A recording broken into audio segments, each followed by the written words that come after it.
Әйелдің екі аты болғанда толық бақытты.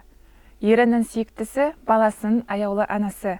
Барша аналарды перзенттік махаббат пен мейрамдарымен құттықтаймыз. Армысыздар. Бүгінгі кешіміздің қонағы еріне серік, еліне көрік болып жүрген әнші Индира Елемес. Қош келдіңіз. Қош көрдік, сәлеметсіз бе? Көңіл күйіңіз қалай? Қандай жаңалықтарыңыз бар? Рахмет, шақыруыңызға өте керемет. Жаңалық қай жағынан? Көп жаңалық. Ананың алақаны перзенті үшін ең жылы үйі. Ана баласына барын беріп, қанаттыға қақтырмай, тұмсықтыға шоқтырмай өсіреді. Осы орайда балалық шағыңызға келіп тоқталсақ, әкеңізден ерте айырылыпсыз, анаңыз ұрпақтарын жалғыз өсіріпті. Иә, енді ол уақытта мен тіпті өте кішкентаймын. Менен кейін тағы да сіңілім болған. Жаңа өмірге келген әкем хирург маман болған. Енді не дейміз, енді Алланың бергені ғой, енді не десек те, әкенің махаббатын көрмесек те, бірақ әрдайым осы кішкентайымнан қатты ауырып қалсам, сонда уақытта көретінмін. Енді суреттен көремін ғой, бейнесін, жүзін, бірақ түсімде де солай көрген кезде. Неше жаста болып едіңіз? Өте кішкентай, 1 жас, 1 жарым, сәби болыпсыз. сондай, 2 келмеген, 2 толмаған. Бірақ қазіргі уақытқа дейін елемес десе, елекем мынандай адам болған, мынандай адам, қанша жыл өтіп кетсе де, сондай өте керемет жылы сөздер естиміз. Анамның жаңа 5 қызы қалды. Бізде ұл болған жоқ. 3 әпкем, мен және сіңілім. Анаңызға қиын болған жоқ па? Енді қатты қиын болды деп айтпайды, бірақ енді өзіңіз ойлаңыз, 34 жасында 5 қызбен, жап-жас жаңа өмірге келген сәби бар, оның үстіне декретте отыр. Оңай емес деп ойлаймын. Қазірдің өзі 1-2 баласы болған аналар шашадым, қалай істесем екен деп ойланады. Сол уақытта білмеймін, енді анам енді сынбай, жаңағы көп жағдайлар болып кетеді ғой. Кішкене есінен ауысып кететін жағдайларда болған. Мен естігем көп сондай случайларды. Бірақ анам 1 жылдай үйде отырыпты. Әкем кеткеннен кейін енді өз-өзіне келе алмай, содан кейін әкемнің жаңағы бірге жұмыс жасаған кісілер келіп, сенің осы 5 қызыңды алып детдомға береміз, балалар үйіне береміз, болмаса жұмысқа шық деген. Сол уақытта дейді, мама есімді жидым дейді. Сол уақытта сол сөз айтылмағанда, қандай болатын еді күніміз, не болатын еді білмеймін дейді. 1 жылдың қалай өткенін білмей қалдым дейді. Күйзеліспен енді отқан ғой. Оңай емес қой, 34 жасында, өзіңіз ойлаңызшы. Сонымен деген сөйтіп айтқаннан кейін жұмысқа шығып, содан бастап қанша 30 жылдай ма, 27 жылдай бесперерывный стаж дейді ғой. Солай 2-3 жұмыс істеп келген анамның бейнесі, жүзі көз алдында әлі де. Қазір енді шүкір, Аллаға шүкір, ұзақ ғұмыр жасасын, Алладан соны тілеймін. Ең бірінші Алла Тағала, одан кейін айтады, кімді жақсы көресің десе, анамды жақсы көремін деп айтамын. Өйткені балалық шағым бәрі анамның құшағында өтті. Енді үлкен әпкелерім тұрмыста болды, екіншісі жұмыс жасауға кетті, оқуға кетті. Бірақ мен үнемі қасында болғанмын. Мектеп бітіргенше, колледж бітіргенше. Ерке қызы болсыз ғой. Анамның қасында солай енді үнемі бірге жүретінбіз. Өсірді. Сол уақытта айтатын, осы қызым менің асырайды, осы қыз үйтеді, бүйтеді. Мен айтамын да, аумин деп қойған ғой деймін. Шынымен де, қазір Алматы қаласында тұрады. Өзі енді бала жоқ болғаннан кейін, келін жоқ деген сияқты. Бірақ біз күнде болмаса да барып тұрамыз, жағдайын білеміз. Осы Алматыда біз 2 қызбыз, қалған 3 қыздар Шымкент қаласында. Қыдырып жүреді, Шымкентке барады, Алматыда, солай қыдырып жүреді қазір. Анаңызға күш қуат берсін, Алла. Әр баланың өз нәсібесі бар деп бекер айтпайды ғой. Аллаға шүкір дейсіз ғой. Бір жиында анаңыздың аяғына дейін бас игеніңізді көріп тәнті болып едік. Қазіргі кезде біз аналарымызға лайықты құрмет көрсетеміз бе? Қалай ойлайсыз? Ананың жаңағы ризалығын алу, ол түбіне жете алмайтын сияқтысың, өйткені ризалығы соншалықты көп, енді айтамаймын. Ризасыз ба деп айтуға да мен, мысалы, қорқам етіп айтуға да. Бірақ қолдан келгенше, енді жаннаттың бір несі ананың табан астында дейді ғой, сол сияқты біз не істей аламыз анамызға? Біз жағдайын жасай аламыз. Біздің қолымыздан келетін құрметтеу, сыйлау, алақанында ұстау, шамамыз келгенше қыдырту. Иә, соның барлығын енді Аллаға шүкір жасап келе жатырмын. Осы жаз айында Меккеге, сол жаққа да жіберген болатынбыз. Ол менің арманым болған, қатты ораза айында сұрап, сонымен анамды осылай жіберіп барып келді. Өте қуаныштымын. Маған да бұйырсын енді. Бұйырсын, ниеттеріңіз қабыл болсын. Солай анамызбен махаббатымыз негізі ерекше біздің. Керемет. Басқа қыздар да ренжиді, неге Индира, неге енді айтамын да мен сонша қатты жақсы көремін. Енді сезеді ғой ана деген. Біз де жақсы көреміз. Мен айтамын, енді сендер де жақсы көресің, бірақ менікі ерекше деймін. Сонымен жарайды деп. Бүгінде өзіңіз де анасыз. Ата-ананың қадірін балалы болғанда білерсің деген ғой даналарымыз. Сізге соны ұқтырған сәт қай кез?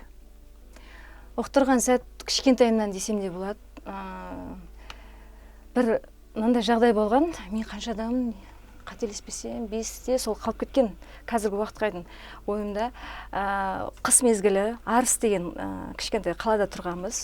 Ол жақта көп қыс бола бермейді, бірақ қыс болса енді жердің бәрі тайғанақ болғанда, сол уақытта анам құлап қалды. Тайғанапты. Сонымен деген мен паникан жоқ, мама, мына жақта машина келе жатыр, ана жақта машина келе жатыр, светофор жоқ. Тоқта деп жүгірем ғой, жылап, тоқта, мына жақта анам айтады, көріп тұрмыз ғой, баспаймыз ғой дейді. Жоқ, мына жерде мен анам бар, тұрыңдар, сендер неге тұрсыңдар, ой, көмектесіңдер деп. Сонымен мамам айтады, мені көргеннен, мама айтады, тұра алмайтын едім, сасқаннан, сенен айқалағаннан көріп атып тұрдым. Шырылдап кеттіңіз ғой. Сол уақытта қатты мынандай ой болды да, мамам бір сәтте жоқ болса, мен не істеймін? Мен басқа ешкім жоқ қой. Мен не істеймін, жаңа ғана балалар үйіне өткізіп тастайды деген мына жерде қалып қойған. Деп сонымен мама сіз жан-жағыңызға қарап жүріп, содан бастап бірге жүретін болдық. Көп жерде қонаққа барса да, жұмысқа барса, мама мен алып кетші, мен алып кетші деп. Сонымен қорқып қалғанда енді құлап қалса, басқа нәрсе болып қалса деп, білмеймін, мама көп құлай береді. Қазіргі уақытқа дейін құлап қала береді. Лестницадан түсіп келеді, құлап қалады. Үйде келе жатып құлап қалады. Неге деймін да, тұсауы кесілмеген. Дұрыс кесілмеген ба деп қоясыз. Сөйтсем күледі, қалжыңдайды, мама, білмеймін ғой деп. Маманың қадірін негізі кішкентайымнан білемін. Өте кішкентай кезімнен мамаммен сондай жақын өстім ғой енді. Қазір де қатты жақсы көремін. Мама айтады, сен қатты олай бауыр баса берме маған дейді. Мен кішкентайымда сізге бауыр басып қойғым ғой деймін да. Ертең мен енді ана дүниеге өткен кезде қатты қиналасың ғой, жаным, олай істемеші дейді. Мен айтамын, енді ол ақиқат қой, мен білемін оны. Кез келген адам дәмді сосылады, кетеді. Оның барлығын білемін, бірақ сіз бар кезде мен сізге осылай жақын болғым келеді деп айтамын. Сонымен жарайды, жақсы дейді. Қазір енді тұрмыс құрдыңыз, қаншалықты көңіл бөліп жүрсіз анаңызға? Күнде хабарласамыз. Күнде сөйлесесіз, сол қалып қалды дейсіз. Күнде ол әдет қалды ғой.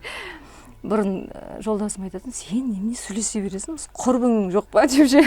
Мен құрбым анам ғой деймін да. Кез келген нәрсемді сырласам, айтамын, ақыл сұраймын, бірақ менде бір қиындықтар, депрессия уақыттар енді болады ғой әйел адамда. Әрине. Тем более әншілерде болады көп депрессия. Сол уақытта көп білдірмеуге тырысам, бірақ даусымнан сезіп қояды өзі. Не болды сенде, бәрі дұрыс? Бәрі дұрыс, жоқ. Что-то бір нәрсе айтпай жатсың деп. Ең күшті досыңыз, ең күшті психологыңыз анаңыз болып тұр ғой. Енді шығармашылық жаңалықтарға ойыссақ. Жақында дүниеден озған Арман Дүйсенов ағамыз екеуіңіз бірлесіп жұмыс жасаған екенсіздер. Тіпті марқұм соңғы сәттерінде сіздердің студияларыңызды өткізген екен. Ол кісінің енді әуезді әндері талай жүректерді әлдиледі ғой. Сол кісінің ел білмейтін жақтарына тоқталсаңыз. Енді жеке қасиеттер ма? Оны айта алмаймын мен. Енді ол жеке болып қалады ғой. Бірақ күйзелісте болған білем. Ұзақ уақыт күйзелісте болды. Көптеген осы студияда әндер шықты.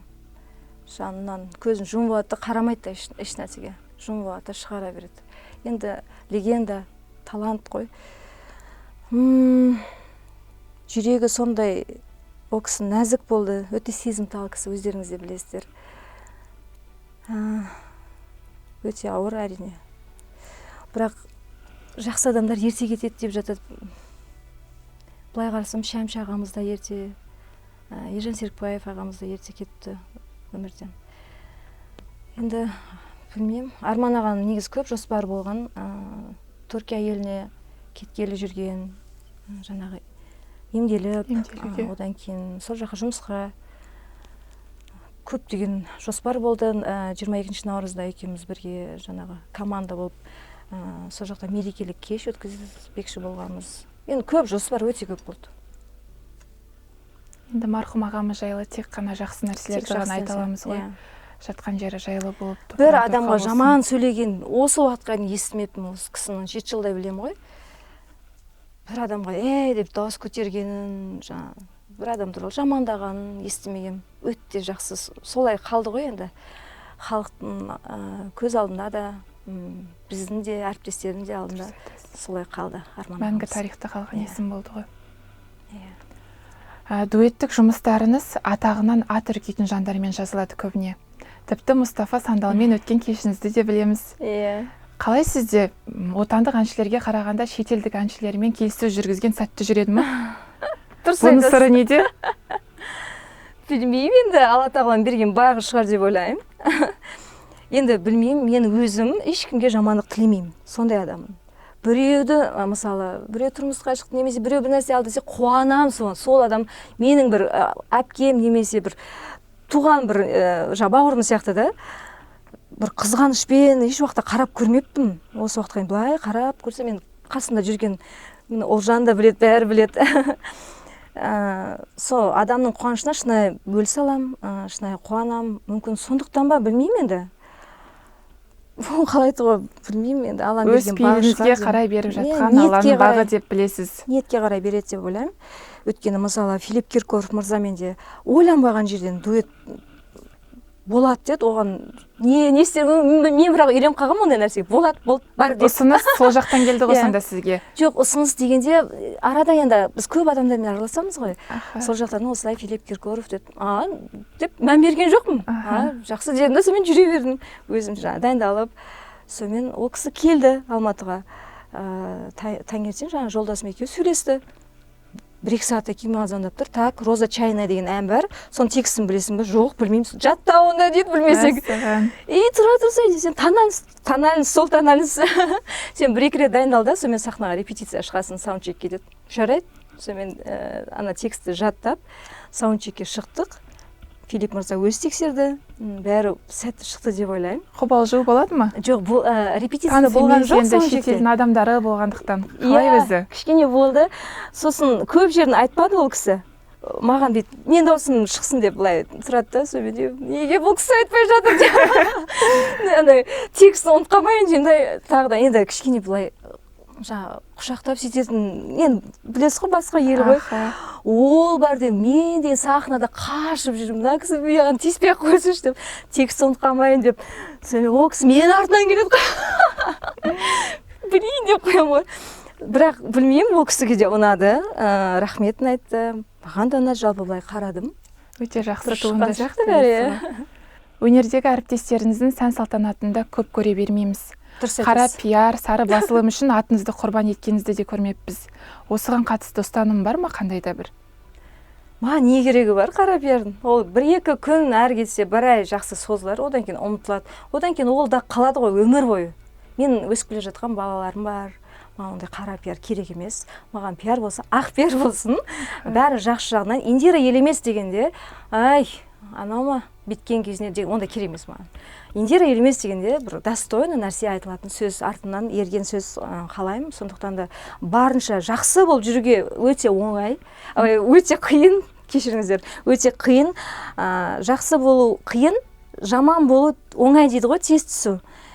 Сондықтан да қалай айтсам екен, жолдасым бар, ақыл айтып отыратын. Күнде екеуміз осы темаға байланысты сөйлесеміз. Бәлкім менің жолдасым бұл мамандықты түсінбегенде, араласпағанда, бәлкім мен жастықпен басқаша болатын бедім. Маған да сондай болса не болады екен, жеңіл жол ғой деген сияқты. Бірақ жоқ, анам бар, ақыл айтатын жолдасым бар, сосын балаларыма қараймын да, жоқ, барлығы түзу жолмен жүргенімді қалаймын өзім. Жаңағы сән салтанаттарға жиі бармайтын жолдасыңыздың рұқсат бермегені ма, әлде қалай? олай емес. Қалай айтсам екен, негізі барам, бірақ білмеймін, көрмей қалады ешкім. барам, сыйлығын беремін, тез кетіп қаламын. Алдында да ана Ақбота ханым ұлы үйленді ғой. Сен келдің ба? Бардым ғой деймін да. Көрінбей келіп, көрінбей кетесіз ғой. Ақбота ханым өзі көрді ғой деймін да. Ең басы сол кісі көрді, жаңағы сыйлығымызды беретінімізді берді, болды. Ол міндетті түрде көріну, ол жақта билеу, басқа нәрсе керек емес деймін да. Негізі көп барам, білмеймін неге көрмей қаласыздар, бірақ мен. Жақында жазылған әніңізде өмірдің шындығы айтылғандай. Ән таңдауда жолдасыңыздың қандай да бір үлесі бар сияқты. Ол мен өнер жолын бастағаннан бастап түгел үлес сол кісіде. Ақылдаспай еш нәрсе жарыққа шықпайды бізде. Құдайға шүкір, командам бар, барлығымен ақылдасамыз.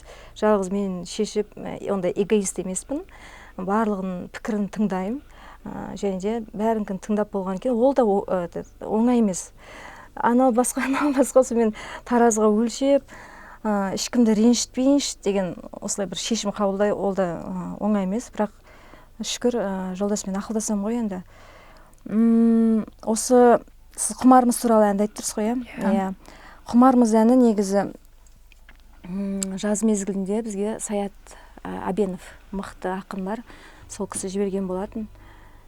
Білмеймін, мен ол кезде Астана қаласында ол әнді тыңдадым да, тағы да қойшы дедім. Сонымен тағы да қойды. Одан кейін еріксіз көзімнен жас ақты. Білмеймін. Бір сонда жүрегімді елжіретті ана ән. Бұл әнді айтайықшы.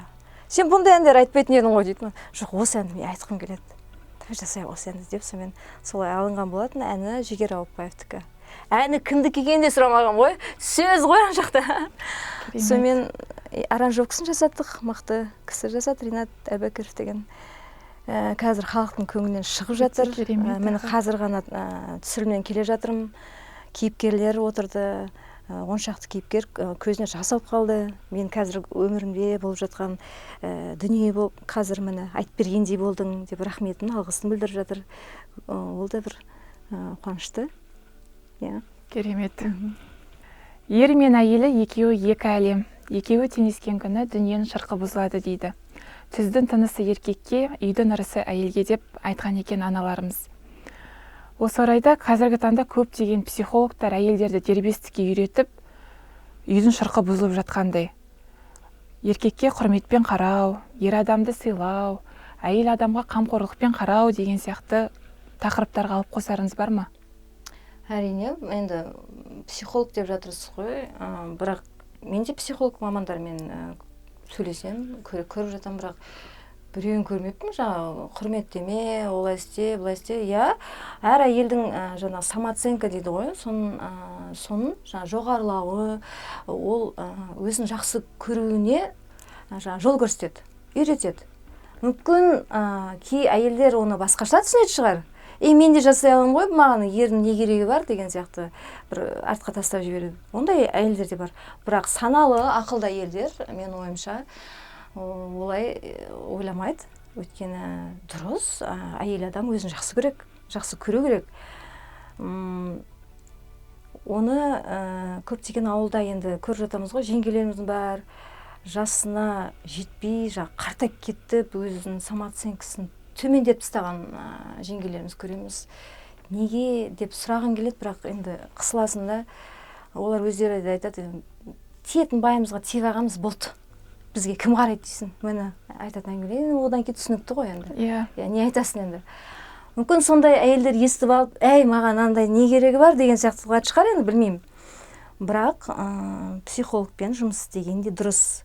Бірақ көп нәрсені бізде андай ғой, ішімізде ұстаймыз, ұят болады, мынандай сұрасаң, жынды ма деп ойлап қалады шығар деп нетеміз. Жоқ, барлығын түсінікті емес па, соны қайтадан сұрауға біз құқығымыз бар. Өйткені кез келген психология ол тегін емес. Оған да бірталай бір қаржың кетеді. Сондықтан да айтқым келетіні осындай бір іште сақтап қалатын бар ғой, соны жіберейік. Кез келген нәрсені сұрауға біздің құқығымыз бар. Самооценканы көтеру дегенге мен мысалы замын. Мен оны қолдаймын. Өйткені көріп жатам енді көп әйел адам төмендеп тастайды өз-өзін шынымен.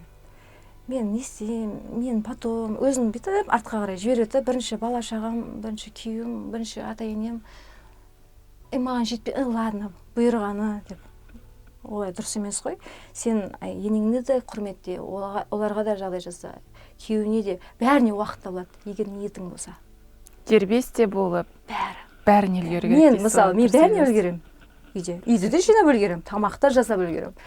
Күйеумен күліп ойнауға да мысалы үлгерем. Бәрекелді.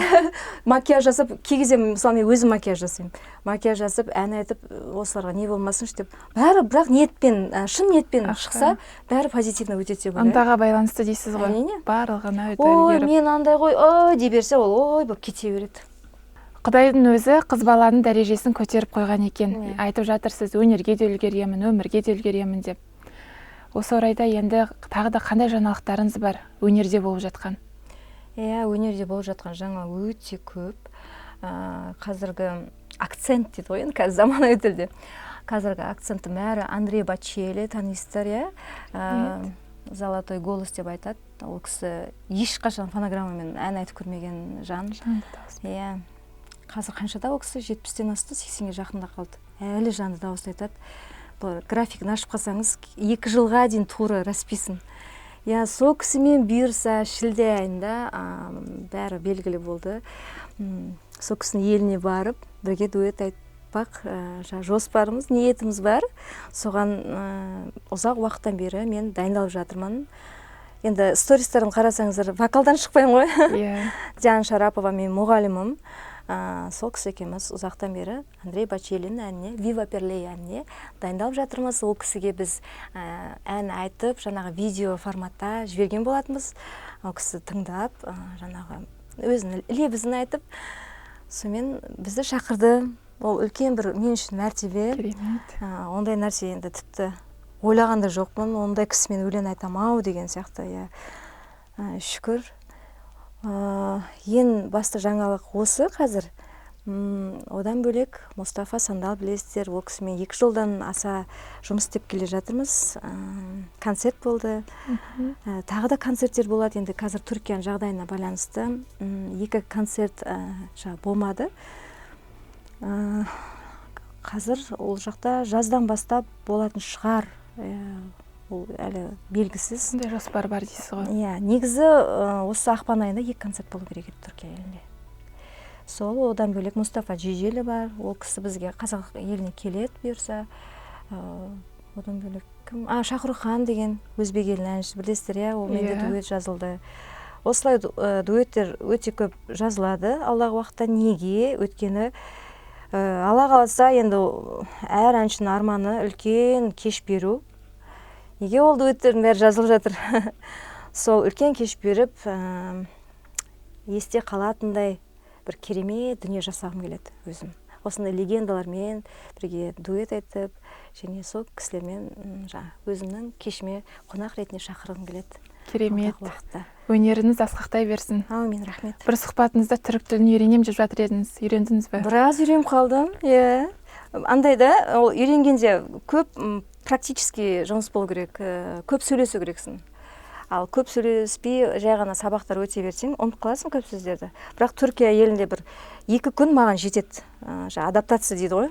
Көп сөздер мынандай ғой деймін да, сонымен автоматически кете береді сөздер. Алып кетесі арғыдай. Сөйлесіп, базарға барған ең күшті екен. Базарға барасында индерем сөйлескенде күшті болады.